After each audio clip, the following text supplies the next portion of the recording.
പ്രധാനമന്ത്രിയുടെ ക്രിസ്മസ് വിരുന്നിൽ പങ്കെടുത്ത സഭാധ്യക്ഷന്മാരെ വിമർശിച്ച സംഭവത്തിൽ മന്ത്രി സജി ചെറിയാനെതിരെ ആഞ്ഞടിച്ച് കെ.സി.ബി.സി. മന്ത്രിയുടെ പരാമർശത്തിൽ ക്രൈസ്തവ സമൂഹത്തിന് നീരസമുണ്ടെന്ന് കെ.സി.ബി.സി. വക്താവ് ഫാദർ ജേക്കബ് പാലപ്പള്ളി പ്രതികരിച്ചു. മന്ത്രിയുടെ വാക്കുകൾക്ക് പക്വതയില്ല.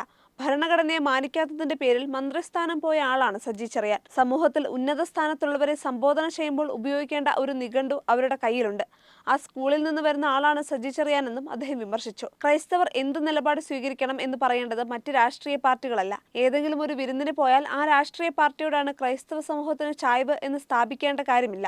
ബിഷപ്പുമാർ പങ്കെടുത്തത് പ്രധാനമന്ത്രി വിളിച്ച യോഗത്തിലാണെന്നും അദ്ദേഹം കൂട്ടിച്ചേർത്തു. ഭരിക്കുന്നവരിൽ നിന്ന് ഇത്തരം പ്രസ്താവന ഉണ്ടാകുന്നത് ശരിയല്ലെന്നും അദ്ദേഹം വ്യക്തമാക്കി. ക്രിസ്മസിനോടനുബന്ധിച്ച് പ്രധാനമന്ത്രി സജ്ജമാക്കിയ വിരുന്നിൽ ക്രൈസ്തവ സഭാധ്യക്ഷന്മാർ പങ്കെടുത്തതിനെതിരെയാണ് സജി ചെറിയാൻ വിമർശനം ഉന്നയിച്ചത്. ബി.ജെ.പി. വിരുന്നിന് ക്ഷണിച്ചപ്പോൾ ചില ബിഷപ്പുമാർക്ക് രോമാഞ്ചമുണ്ടായി. കേക്കും മുന്തിരി വാറ്റിയ വൈനും കിട്ടിയപ്പോൾ ബിഷപ്പുമാർ മണിപ്പൂരിനെ മറന്നുവെന്നുമായിരുന്നു മന്ത്രിയുടെ പരാമർശം.